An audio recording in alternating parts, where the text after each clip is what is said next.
தனியாக வர மாட்டேங்குது. கட்டியிருக்கீங்களா? சரி விடுங்க.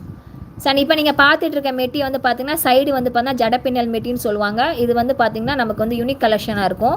அண்ட் பார்க்குறதுக்கு ரொம்பவே கிராண்டாக இருக்கும். இதை இந்த மெட்டியை மெயின் மெட்டியாக ஒரு மெட்டி போட்டிங்கனாலே போதும் நமக்கு வந்து ரொம்பவே கிராண்டாக இருக்கும். அதாவது இவ்வளோ பெருசு வேணாம், அனகொண்டா மாதிரி வேணாம், சின்னதாக எனக்கு வேணும், இவ்வளோ சைஸில் சிம்பிளாக இருக்கணும் ஆனால் டிசைன் இருக்குன்னு நினைக்கிறவங்க இந்த மாதிரி வெட்டியை வந்து வியர் பண்ணிக்கலாம். இது வந்து பார்த்தீங்கன்னா ஜடப்பின்னல் மெட்டின்னு சொல்லுவாங்க இதை.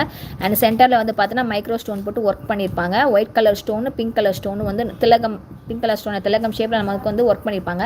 ஸோ இந்த ஜட பின்னல் மாதிரி வருது பார்த்தா இதோட டிசைன் மட்டும் நமக்கு பின்னல் மட்டும் மாறிக்கிட்டே வந்திருக்கும். இதில் ஒரு 4 டிசைன் வந்திருக்கு.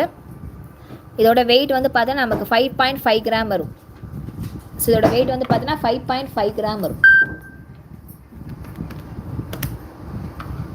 2300 வரும். இந்த மெட்டியோட டுடே ப்ரைஸ் ரேட்டோட கால்குலேட் பண்ணால் 2300 வரும். 2300.